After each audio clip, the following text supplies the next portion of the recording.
O caso da mulher que mora em uma casa abandonada em São Paulo tem tomado conta da mídia brasileira nos últimos dias. O fato de sua origem ser um tanto quanto polêmica e da mulher usar uma espécie de pintura em seu rosto aumentaram ainda mais a curiosidade do público em geral. O mais estranho é que ela é uma foragida da Justiça dos Estados Unidos. Eu sou Ivan Lima e é um prazer ter a sua presença aqui no canal Fatos Desconhecidos. E vamos lá. Margarida Bonetti, a mulher da casa abandonada, é acusada juntamente com o marido de manter a empregada doméstica que tinha nos Estados Unidos em condições análogas à escravidão. A funcionária ficava no porão da casa sem receber salário e auxílio médico, além de ser agredida constantemente e de ser impedida de deixar o local por 20 anos. Muita crueldade, não é mesmo? René Bonetti, o marido, foi condenado a 6 anos e meio de prisão, além de ter que pagar uma indenização lá no território estadunidense. Margarida, por sua vez, fugiu para o Brasil na década de 90 e se estabeleceu em uma casa da família em Higienópolis, bairro nobre da cidade de São Paulo. Por causa disso, ainda não foi julgada. Você deve estar se perguntando, ora, se sabem onde ela está, por que o FBI não vem e aprende logo? É aí que está o principal entrave da situação. O Departamento de Investigação da Terra do Tio Sam não pode agir aqui como se estivesse no próprio país. Segundo o advogado Alexis Campos, apenas autoridades brasileiras têm jurisdição para executar a lei penal no país. Portanto, qualquer ação estrangeira para capturá-la em nossas terras seria uma violação da soberania brasileira. A intervenção de autoridades estrangeiras respeita uma série de acordos internacionais e, nesse caso, dependeria de uma colaboração com o Poder Judiciário brasileiro. Outra questão é que o Brasil, pela Constituição, não faz extradição de brasileiros. Ou seja, nosso país não entrega brasileiros a outros estados, mesmo que sejam condenados ou suspeitos de alguma infração penal. Mas e aí, hein? Como é que ela pode ser presa, então? Bem, com as informações públicas e sem as particularidades do caso lá nos Estados Unidos, Margarida Bonetti não pode ser presa aqui. Se o trabalho análogo à escravidão foi tipificado lá pelo princípio da territorialidade, a prisão deveria ser feita lá mesmo. A alternativa para prendê-la seria, assim, então, o próprio Estado brasileiro se interessasse pela condenação da acusada e, por isso, começasse uma investigação do zero aqui mesmo no território nacional. Aí sim, ela poderia ser presa aqui. Só que aí, alguns detalhes do caso que ainda estão nos Estados Unidos precisariam ser checados. A gente consegue ver que essa história é complexa, tanto que rendeu um podcast produzido pelo jornalista Chico Felitti, da Folha de São Paulo, que deu muita repercussão. Se a gente levasse em conta uma investigação feita aqui no Brasil mesmo, então a mulher da casa abandonada poderia ter sido presa se as autoridades brasileiras tivessem aberto um processo contra ela até pouco tempo atrás. Ora, mas e o princípio da territorialidade? De acordo com ele, as autoridades com competência de punir uma pessoa são aquelas do país onde ocorreu o crime. Não? Certo. Essa é mesmo a regra geral. Mas há exceções. Segundo Lorena Bastianetto, presidente da Comissão de Direito Internacional da OAB em Minas, no caso de Margarida, há um elemento que muda todo o caso: o fato da acusada ser brasileira. Por conta disso, ela poderia ser denunciada criminalmente pelo próprio Estado brasileiro, se a ocasião se enquadrasse em 3 condições: Margarida estar em território brasileiro, o crime ser punível tanto aqui como lá, e ela não ter recebido perdão ou cumprido pena lá. E adivinha só, Margarida não se encaixa só em uma das condições, mas em todas as 3. Só que há um problema: a prescrição. O Estado tem uma espécie de tempo limite para punir alguém por conta de alguma conduta depois que fica sabendo do crime. Em regra geral, o tempo de prescrição para o crime de reduzir alguém à situação análoga à escravidão é de 12 anos.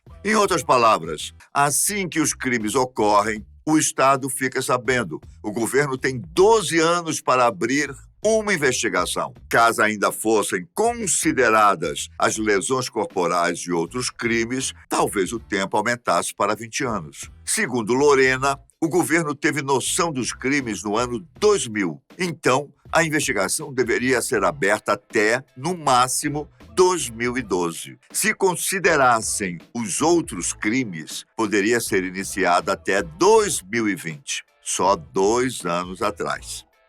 Intrigante, não?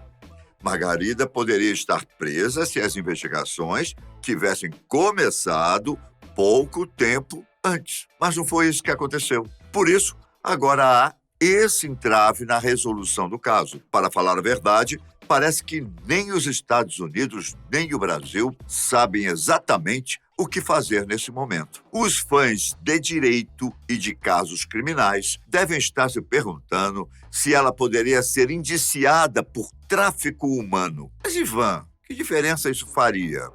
É o seguinte: a comunidade do direito internacional recomenda que esse crime seja imprescritível. Não há prescrição para ele.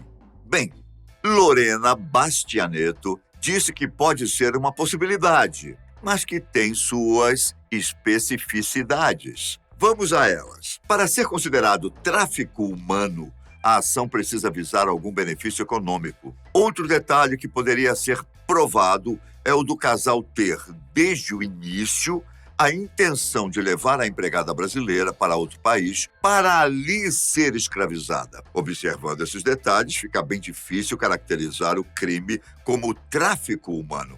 A senhora, antes de trabalhar para a Margarida, era funcionária dos pais da mulher. Nessa época, o serviço da empregada era completamente legal. A ilegalidade veio só anos depois. Tem outra coisa. Margarida e seu marido René tiraram o visto da vítima antes dos 3 irem para os Estados Unidos. Tudo bem que ele não foi renovado, mas o fato de terem tirado já diminui muito as chances do crime se encaixar em tráfico humano. Com certeza é um caso para os especialistas criminais ficarem de orelha em pé. O fato é que Margarida Bonetti está presa, não em sua casa, ou sequer em uma prisão. Ela está presa aqui, no Brasil. Enquanto estiver aqui, ela pode fazer qualquer ato civil normalmente, como, por exemplo, receber herança, emitir documentos, viajar e até denunciar para a polícia uma poda de uma árvore ilegal. Inclusive, esse último ato ela até fez recentemente. O que ela realmente não pode fazer é deixar o Brasil. Suponhamos que ela saia do nosso território nacional. Seria o cenário perfeito para o FBI. Ela não só perderia a proteção que tem contra a extradição, como poderia ser expatriada para os Estados Unidos. Como ela não estaria mais protegida pelo Brasil, seu país de origem, o Departamento de Investigação estadunidense, poderia pedir a colaboração de qualquer país para onde ela fosse. Seria fácil prendê-la. O modo como as viagens internacionais são feitas poderia até ajudar. Quando o passageiro escaneia o documento, a polícia de imigração tem acesso direto a listas de pessoas procuradas de instituições internacionais, tais como a ONU e a Interpol. Bastaria estar escrito em uma delas o nome Margarida Bonetti para ela ser presa imediatamente. Mas sabemos que a mulher da casa abandonada pode ser bastante esperta. Só o fato dela ter se refugiado aqui no Brasil já mostra seu conhecimento jurídico. Ela conseguiu burlar o sistema brasileiro e o estadunidense. Não é de se surpreender que ela também saiba disso e, por isso, não deixe o nosso país de maneira voluntária. Aparentemente, é um caso sem solução, ou, se houver alguma, com pouca probabilidade de acontecer. No final de tudo, o máximo que Bonetti vai sofrer são pressões sociais, alguns protestos ou até mesmo futuros assédios da mídia. A Polícia Civil de São Paulo está de olho na situação e investiga um possível abandono de incapaz. Mas como assim abandono de incapaz?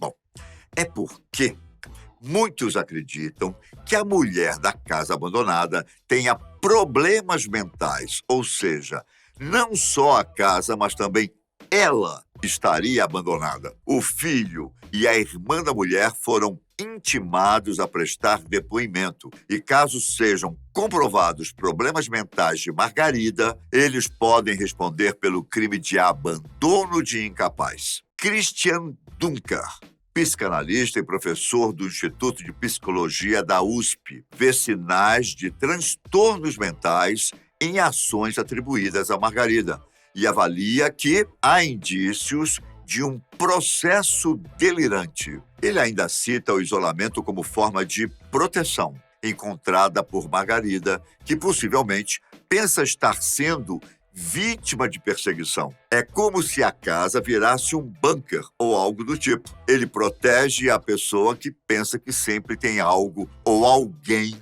querendo prejudicá-la. As pessoas que se aproximarem são potenciais perigos na cabeça da pessoa. Quem quer que seja, será visto como perseguidor. Muito intrigante esse caso, não é?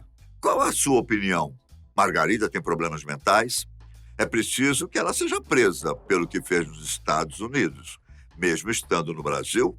O que você acha? Para conferir outros casos criminais interessantes, inscreva-se no canal, porque aqui sempre trazemos novos fatos. Obrigado pela audiência, fique com Deus e até a próxima. Tchau!